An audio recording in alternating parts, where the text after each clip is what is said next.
Belarus, Doğu Avrupa'nın kalbine bir bakış genellikle, Beyaz Rusya ülkesi olarak anılan Belarus, Doğu Avrupa'da yer alan büyüleyici ve esrarengiz bir ülkedir.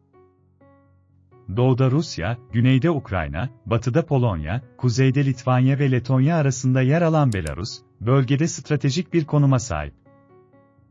Zengin tarihi, eşsiz kültürü ve çeşitli manzaralarıyla Belarus, hem gezginleri hem de tarihçileri cezbeden gizli bir mücevherdir.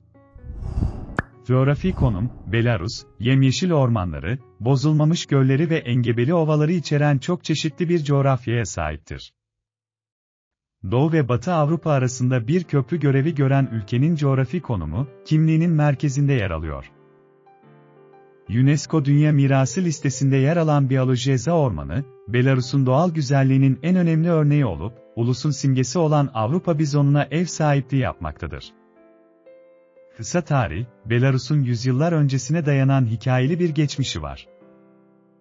Ortaçağ Avrupa'sının en büyük ve en etkili devletlerinden biri olan Litvanya Büyüktükalığı'nın bir parçasıydı. Zamanla Belarus, Polonya-Litvanya topluluğunun ve ardından Rusya İmparatorluğu'nun bir parçası oldu. Birinci Dünya Savaşı'nın, Rus devriminin ve İkinci Dünya Savaşı'nın çalkantılarına katlandı ve bu süreçte çok acı çekti. 1991 yılında Belarus'un Sovyetler Birliği'nden bağımsızlığını ilan etmesi, tarihinde önemli bir dönüm noktası oldu. Nüfus ve demografi, nüfusu yaklaşık 9'dur. 4 milyon nüfusuyla Belarus, Avrupa'nın en az nüfuslu ülkelerinden biri. Sakinlerinin çoğunluğu etnik Belaruslulardan oluşuyor ve önemli azınlıklar Ruslar, Polonyalılar ve Ukraynalılar. Kiril alfabesiyle yazılan Belarus dili resmi dildir, Rusça ise yaygın olarak konuşulmakta ve anlaşılmaktadır. Belarus'un kültürel kimliği Slav geleneklerinin bir karışımıdır ve kendine özgü folkloru, müziği ve mutfağı bu çeşitliliği yansıtmaktadır. Draniki, patatesli krep ve maçanka, domuz eti yahnisi gibi geleneksel Belarus yemekleri, ülkenin mutfak mirasından bir tat sunuyor. Neden Belarus'u ziyaret etmelisiniz? Belarus, Avrupa tatili planlarken akla gelen ilk destinasyon olmayabilir ancak cesur gezginler için zengin deneyimler sunuyor. Başkent Minsk, Sovyet dönemi mimarisi ile modernliğin bir karışımını sergilerken, Brest ve Grodno gibi diğer şehirler tarihi çekiciliğini ortaya koyuyor. Doğa tutkunları, Beloveskaya Paşça ve Braslav Gölleri gibi ülkenin milli parklarını keşfederek olağanüstü biyolojik çeşitliliğe tanık olabilirler. Ayrıca Belarus'un sıcak ve misafirperver insanları, ziyaretçilerin kendilerini evlerinde hissetmelerini sağlıyor. Belarus gelişmeye ve dünyaya açılmaya devam ederken, gezginlere zengin tarihini, doğal güzelliğini ve canlı kültürünü keşfetmeleri için heyecan verici bir fırsat sunuyor. İster tarihle, doğayla ilgileniyor olun, ister sadece benzersiz bir kültürü deneyimliyor olun, Belarus'un kalbine giden her gezgine sunabileceği bir şeyler vardır. Belarus kültürü, zengin bir tarihin, farklı etkilerin ve kalıcı geleneklerin iplerinden örülmüş büyüleyici bir duvar halısıdır. Doğu Avrupa'nın kalbinde köklü olan bu kültürel miras, Belarus halkının dayanıklılığının ve kimliğinin bir kanıtıdır. Dil ve alfabe, Belarus kültürünün temel direklerinden biri, kendine özgü bir alfabeye sahip bir Doğu Slav dili olan Belarus dilidir. Kiril alfabesiyle yazılan Belarusça ülkenin resmi dilidir.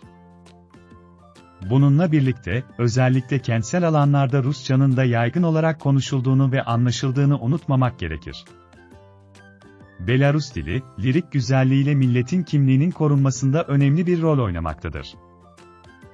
Halk müziği ve dansları, Belarus halk müziği, ülkenin mirasının heyecan verici bir ifadesidir. Dağ, gayda ve zil, dulcimer gibi geleneksel enstrümanlar, nostalji ve gurur duygusu uyandıran melodiler yaratır. Halk şarkıları genellikle kırsal yaşamın, aşkın ve tarihi olayların hikayelerini anlatır. Dans, Belarus kültürünün bir başka ayrılmaz parçasıdır. Genellikle renkli geleneksel kıyafetlerle gerçekleştirilen canlı ve coşkulu danslar, yaşamın ve toplumun bir kutlamasıdır. Belarus tarihi, dayanıklılık, uyum ve derin tarihsel değişimlerle işaretlenmiş, zaman içinde olağanüstü bir yolculuktur. Doğu Avrupa'nın kavşağında yer alan Belarus, kimliği üzerinde silinmez bir iz bırakan karmaşık ve çoğunlukla çalkantılı bir geçmişe sahiptir. Sovyet dönemi 20. yüzyıl, 1917 Rus devriminin ardından Sovyet kontrolüne giren Belarus'a önemli değişiklikler getirdi. Sovyet yönetimi altında Belarus, sanayileşme ve kolektifleştirmede dahil olmak üzere bir dizi dönüşümden geçti. Başkent Minsk, 2. Dünya Savaşı sırasındaki büyük hasarın ardından yeniden inşa edildi ve Sovyet mimarisinin bir vitrini haline geldi. Bu dönemde Belarus, Sovyetler Birliği'nin cumhuriyetlerinden biriydi ve halkı, Moskova'nın gerçekleştirdiği siyasi ve toplumsal değişimlerden derinden etkilenmişti. 1986 yılında komşu Ukrayna'da meydana gelen Çernobil nükleer felaketinin etkileri, topraklarının önemli bir kısmı radyoaktif serpinti nedeniyle kirlenmiş olduğundan Belarus üzerinde de derin bir etki yarattı.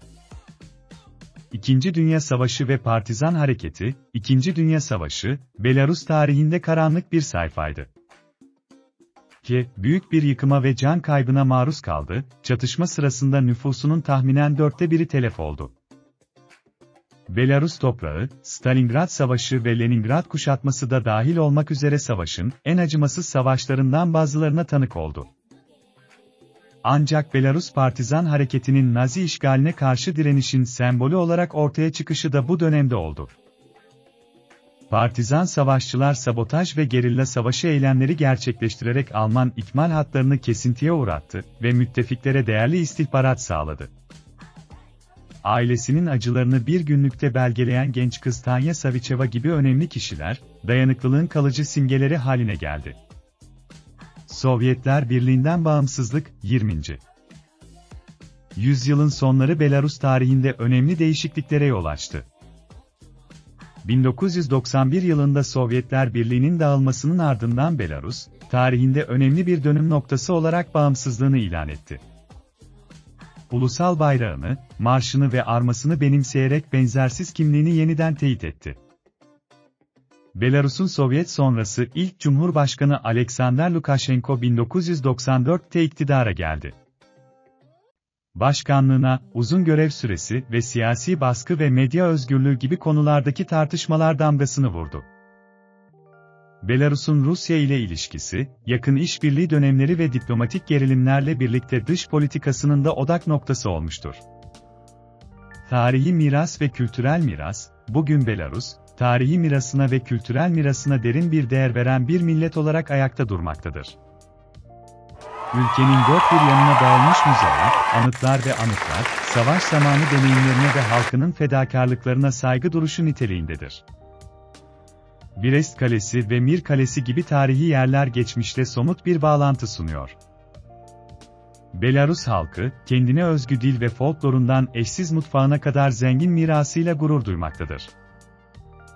Belarus kültürünü koruma ve tanıtma çabaları ulusun kimliğinin ayrılmaz bir parçası olmaya devam ediyor. Sonuç olarak Belarus tarihi, zaferler, trajediler, dayanıklılık ve direnişle dolu karmaşık bir dokudur. Bu tarihin fırtınalarına göğüs germiş, benzersiz bir kimlikle ve dünyadaki yerinin derin duygusuyla ortaya çıkan bir ulusun dayanıklı ruhunun bir kanıtıdır.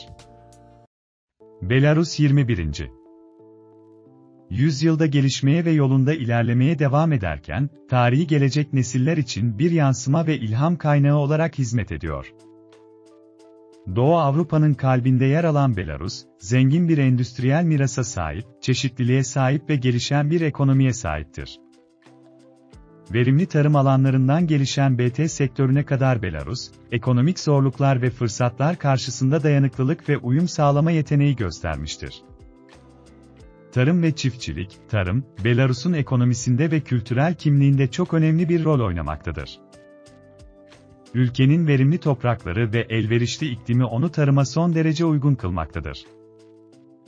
Belarus, geniş buğday, arpa ve patates tarlalarıyla tanınır, ikincisi mutfağının temelini oluşturur.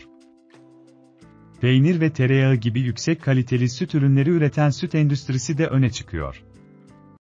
Sovyet döneminin bir mirası olan kolektif ve devlet çiftlikleri, bazılarının daha piyasa odaklı modellere geçişiyle birlikte dönüşümlerden geçti. Tarım sektörü, verimliliği artırmak için ileri teknolojileri ve sürdürülebilir uygulamaları benimseyerek modernleşmeye devam ediyor. Zengin kültürel ve tarihi mirasa sahip bir ülke olan Belarus, gelişiminin temel direkleri olarak eğitime ve bilime büyük önem vermektedir. Belarus, sağlam eğitim sisteminden çeşitli bilimsel alanlardaki katkılarına kadar, geleceğini şekillendirmede bilgi ve yeniliğin öneminin uzun zamandır farkındadır. Yükseköğretim kurumları, Beyaz Rusya, çok çeşitli akademik programlar sunan çok sayıda üniversite ve kurumla birlikte iyi gelişmiş bir yükseköğretim sistemine sahiptir. Ülkenin önde gelen üniversitelerinden bazıları arasında Belarus Devlet Üniversitesi, BSU, Belarus Ulusal Teknik Üniversitesi, BNTU ve Belarus Devlet Tıp Üniversitesi, BSMU, bulunmaktadır. Bu kurumlar mühendislik ve doğa bilimlerinden beşeri bilimler ve sosyal bilimlere kadar çeşitli alanlarda programlar sunmaktadır. Belarus üniversiteleri, hem yurt içinden hem de yurt dışından öğrencileri çeken akademik mükemmellik ve araştırma katkılarıyla ünlüdür.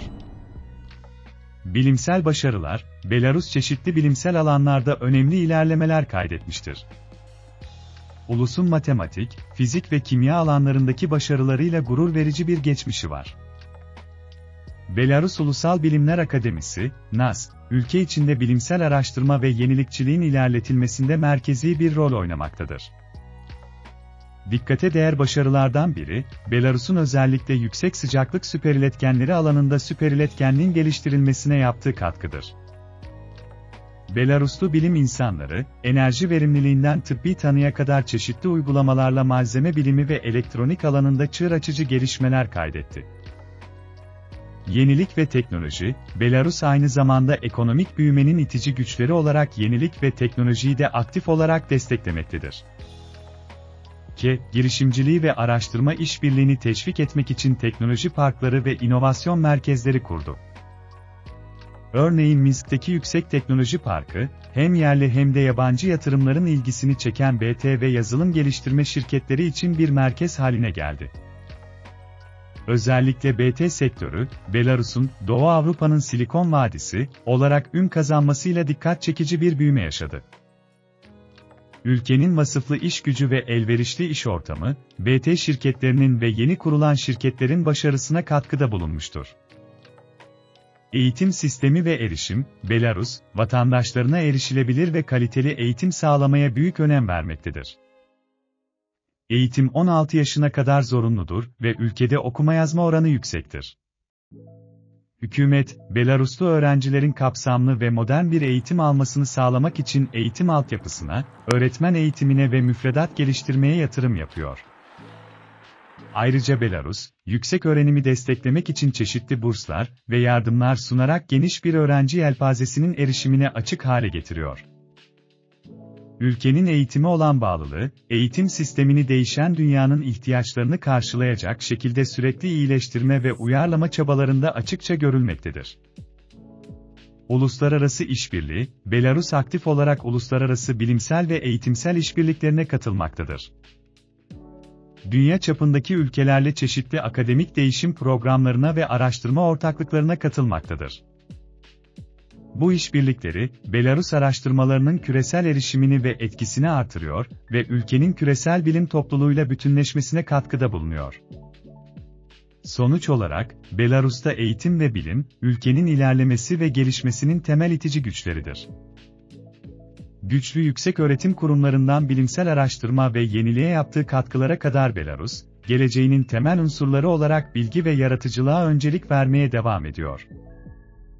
21. yüzyılda dünya gelişirken Belarus, eğitim ve bilimde bir mükemmeliyet merkezi olarak kalmasını sağlayarak halkının yeteneklerini ve zekasını geliştirmeye kararlıdır. Genellikle Avrupa'nın akciğerleri olarak adlandırılan Belarus, bol ve çeşitli doğal güzelliklerle kutsanmış bir ülkedir. Manzaraları el değmemiş ormanları, yemyeşil sulak alanları, kıvrımlı nehirleri ve sakin gölleri kapsamakta ve zengin bir yaban hayatı dokusuna yaşam alanı sağlamaktadır. Belarus yaban hayatı ve doğası, Doğu Avrupa'nın kalbinde özel bir yere sahiptir ve hem bölge sakinlerine hem de ziyaretçilere doğal dünyanın ihtişamını görme imkanı sunmaktadır. Milli parklar ve rezervler, Belarus, benzersiz ekosistemleri için koruma alanı görevi gören birçok milli parka ve doğa rezervine ev sahipliği yapmaktadır. Bunlar arasında UNESCO Dünya Mirası listesinde yer alan Belovezskaya Paşa öne çıkıyor. Bir zamanlar Avrupa'nın çoğunu kaplayan ilkel ormanın son ve en büyük kısımlarından biridir. Orman, Belarus'un ulusal hayvanı olarak sembolik öneme sahip olan Avrupa bizonunun evidir. Berezinski Biyosfer Rezervi, Braslav Gölleri Milli Parkı ve Pripyatski Milli Parkı, Belarus biyolojik çeşitliliğinin korunmasına katkıda bulunan diğer önemli korunan alanlardır. Bu doğal cennetler ekoturizm, yaban hayatı gözlemi ve çevre eğitimi için fırsatlar sunmaktadır. Yaban hayatı türleri, Belarus'un çeşitli manzaraları, zengin bir yaban hayatı türünü destekler. Çoğunlukla bilge olarak anılan Avrupa bizonu, Belarus'ta vahşi doğaya başarılı bir şekilde yeniden kazandırılan karizmatik bir megafaunadır. Diğer önemli memeli türleri arasında geyik, vaşak, kurt ve yaban domuzu bulunur. Kuş gözlemciliği meraklıları Belarus'u kuş çeşitliliği açısından bir cennet olarak görecektir. Ülke çok sayıda su kuşu, yırtıcı kuş ve ötücü kuş türüne ev sahipliği yapıyor. Sulak alanlar ve göller göçmen kuşlar için önemli konaklama noktaları olup, Belarus'u kuş gözlemcileri için önemli bir destinasyon haline getirmektedir. Belarus'un nehirleri ve gölleri turna, levrek ve yayın balığı gibi balık türleriyle doludur. Su ekosistemleri çeşitli su kuşlarını ve diğer yaban hayatını destekler. Koruma çabaları, Belarus, doğal mirasını korumaya yönelik koruma çabalarına büyük önem vermektedir. Belarus hükümeti, uluslararası kuruluşlarla işbirliği içinde, nesli tükenmekte olan türlerin ve bunların yaşam alanlarının korunmasına yönelik programlar uygulamaya koydu. Bu çabalar arasında hayvan popülasyonlarının izlenmesi, habitat restorasyonu ve korunan alanların oluşturulması yer alıyor. Belarus'taki en önemli koruma başarı öykülerinden biri, Avrupa bizon popülasyonunun kurtarılmasıdır. Bir zamanlar yok olmanın eşiğine gelen Avrupa bizonu, özel koruma girişimleri sayesinde artık ülkenin korunan alanlarında gelişiyor. Zorluklar ve çevresel kaygılar, doğal güzelliğine ve koruma çabalarına rağmen Belarus çevresel zorluklarla karşı karşıyadır. 1986 yılında komşu Ukrayna'da meydana gelen Çernobil nükleer felaketi, Belarus'un bazı kısımlarında kalıcı bir etki yarattı ve bazı bölgelerde radyoaktif kirlenmeye yol açtı. Hükümet radyasyonun etkilerini yönetmek ve azaltmak için önlemler uygulamaya koydu. Ayrıca ormansızlaşma, habitat parçalanması ve kirlilik gibi sorunlar da Belarus'un doğal ekosistemleri için süregelen tehditler oluşturmaktadır. Sustainable Land Management Practices and Environmental Education are vital components of addressing this challenge. Promoting ecotourism, Belarus recognizes the potential of ecotourism as a means to promote conservation and environmental awareness. Ecotourism initiatives encourage responsible travel that supports local communities and protects the natural environment. Visitors to Belarus have the opportunity to explore ETS national parks, observe wildlife, and experience the tranquility of ETS natural landscapes. Doğu Avrupa'nın kavşağında bir ülke olan Belarus, yalnızca büyüleyici manzaraları ve zengin tarihiyle değil, aynı zamanda canlı toplumu ve benzersiz yaşam tarzıyla da öne çıkıyor. Belarus halkı, köklü gelenekleri, toplumsal ruhu ve dayanıklılığıyla, kalıcı ruhlarının bir kanıtı olan farklı bir kültürel kimlik oluşturmuştur. Sağlık sistemi, Belarus, vatandaşlarına tıbbi hizmetlere evrensel erişim sağlayarak sağlık hizmetlerine büyük önem vermektedir. Kamu hastanelerini, klinikleri ve uzmanlaşmış tıp merkezlerini içeren kapsamlı bir sağlık sistemine sahiptir. Önleyici bakım, anne ve çocuk sağlığı hizmetleri ve aşılama programları, Belarus'un sağlık altyapısının ayrılmaz bileşenleridir. Bugün sizlere Belarus hakkında çeşitli bilgiler sunduk. Umarım beğenirsiniz. Kanala abone olmayı, bildirimleri açmayı, beğenmeyi ve paylaşmayı unutmayın.